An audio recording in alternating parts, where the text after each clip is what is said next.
The Joe Rogan Experience. Tell me how the connection between aliens and the Nazis took place. When did all this start? Well, let me begin. This is really, I'm telling you, Joe, this is a real deal. I believe you. This is, you ask, who are they? It's people who are psychically, genetically available to interface in this incredibly diverse universe with all these dimensions above and below and all around us with consciousnesses. And the truth is, no energy is ever destroyed. It all continues on.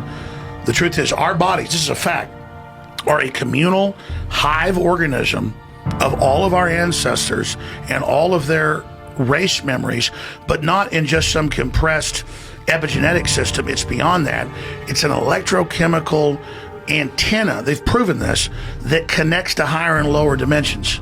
So our bodysuit, because our predecessors wouldn't put us in a position without giving us a bodysuit that is them. Our families are loving us. They're holding us. They're wrapped all around us. Their strength, their will, their bad, their good, their sins, the good things they did, the battles they won, the battles they lost, the woman they loved, the man they loved. It's all in us, all these people. It's why we're able to look into so many things and have so many different experiences. And so all the shaman, all the ancient religions, everybody says there are the good ones and there are the bad ones, and people are interfacing. So you say, where does it begin? From the Tibetans to the Mesoamericans to the Egyptians to the Druids to every ancient society describes the same thing. There are bad things that look like elves that have horns when they show you who they really are, and there are good things, but they don't contact you unless you contact them, and then they're almost not even concerned with what you're doing. I never bought into this, looked into it. But then I began to think about, what did I hear when I was a kid? What did I see? What was coming out in government documents? What was being admitted? When I read all these books about World War II and the Nazis and Hitler obsessed with the Dalai Lama and the Tibetans and what they were able to do without drugs to interface with this, and all the rituals they would do, and how they would believe that beyond the ether, like at Skull and Bones, it's a German death cult, they do rituals and take drugs to talk to the goddesses. Well, they're just appearing as, sexy, beautiful women. It's whatever you want as these spirit guides, because lower entities will come in and violate your free will. God and his angels, which are below him, will not get involved in your everyday life. They will not manipulate your free will unless you ask them in. But then the devil masquerades as an angel of light. So we're on this planet, the third dimension, which is a launch pad to all the other dimensions below and above. The third dimension, all the mathematics shows, is the primal sea of where all this happens. And the Earth's like an egg, and we've got all this potentiality. And God will send out a transmission for a larger plan, but evil's willing to come in. And what does it say? Demoralize, get rid of children, don't have kids. Humans are bad. We'll be better once you're all gone. And it's because it's their operational mission for whatever reason that we'll understand later what's going on. So the Nazis, if you get into deep literature, they believed they were basically seancing and being possessed by entities that, it was before the Nazis. For whatever reason, it was the Germans that this happened to, and the Swiss. Like, they didn't discover LSD in the 30s. These people were running the psychology departments. They were interfacing with the occult. They were involved in all this crazy stuff, and it was all about their power and how great they were going to be. And the Germans were seduced, and they were seduced because they had high IQs, but more than that, they were psychically connected to each other and would work like robots. The Chinese and the EU want robots to replace us because they'll follow orders, and the Chinese are very conscious when they're conscious, but they're also very robotic. But the Germans are just as robotic. So this entity system picked Germans as its attempt, even in World War I, World War II, and it was manipulating the Brits as well, and offering them technologies, but two different paths. One was social control and all this other stuff with the Brits. The other was high-tech weapons, systems, interdimensional with the Germans. And so whoever these players are, and you can dial into it, but it's very dangerous. They're manipulating the British arm versus the German arm, and then they've got the Chinese arm that's almost seen as like their robot army. And so when you study it, the globalists go to these events, and they take bigger and bigger doses of drugs. They do electroshock. If you go back to owners of Time Life books, weren't just in the 20s and 30s into LSD and other hallucinogens.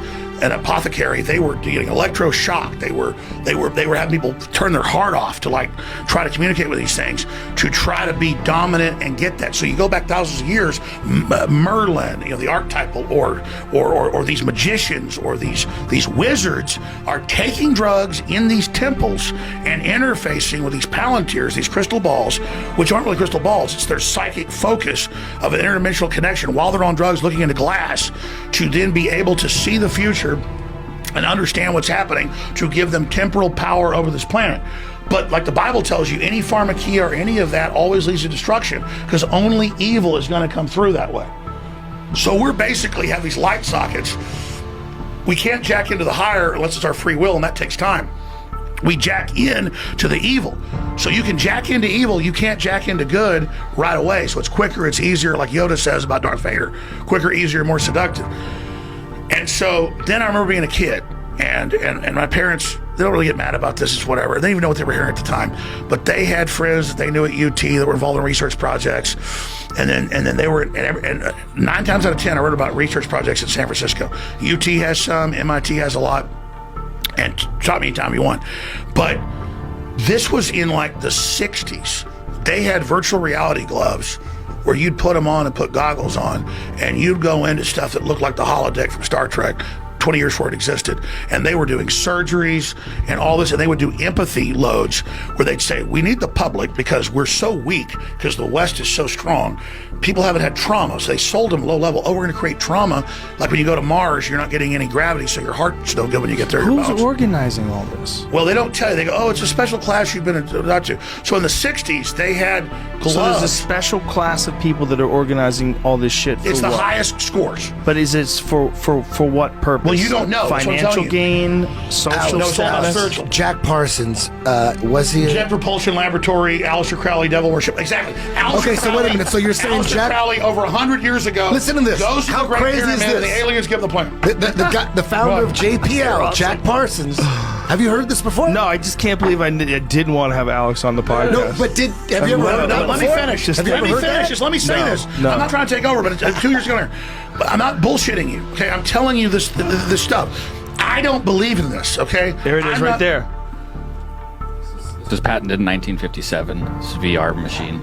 Exactly. No, exactly. That's crazy. So I've talked Amazing. to people, not just family. Holy shit. And Gives you wind, vibration, aromas, stereo sound, color, motion, wide vision, and 3D, three-dimensional. But let me tell you, they wore a mask in the 60s and 70s that was already like you see like paper thin TV screens. Mm-hmm. And it was already, I talked to them, they said there's no way this was human technology. So you've seen these foldable phones? Yeah. Yeah, I think the aliens have already taken over Samsung and Huawei. Yeah, See they're that dialed shit? in. So the point is- do you think the aliens are taking over Samsung? Do they have something to do with Samsung? Well, obviously, that's what I'm telling you is the Pentagon isn't worried about What is all this, astronauts. Jamie? This is the patent. And notice that's what you said, the 60s? I believe 1957. So notice that's exactly what that's what my dad told me. That's what our HTC Vive looks That's what like a that we Vive have looks in the like now. today. So see, Joe, this is big. My dad didn't tell me this until he saw Endgame, and he said, "No, son, we had virtual reality goggles, and we had CD-ROM, and we had things, and then something else happened, and I'm not at liberty to get into it, but I was shown 3 years ago what the University of Washington was doing under Bill Gates, and this is in the 90s." What were they doing? What do you do? They don't even know what they're being given. It's intravenous. So you think it's some sort of alien intervention type shit? Dude, they to get even deeper, they turn your heart off for 5 minutes and they pump oxygen into your blood. And you're in the meetings. I've talked to people that are involved, I mean top scientists.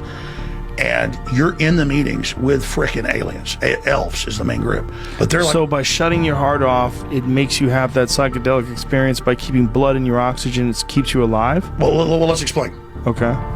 The heart goes out, the Right. body thinks it's dead. Right. So you can stay in longer. I don't Right. know all the science behind it. I understand. But let's explain this. When Lucky you've I don't taken either. DMT or ayahuasca 200 times, like most of our astronauts and test pilots aren't flying planes. Those are robots now. It's all mind war. So these dudes are like, it stops working once you've taken it hundreds of times. So then they start taking their most psychic people who are able to do this, and they turn their heart off. And then they put them into these events, and it's like the things the aliens tell them, they come out and they tell scientists, and it works.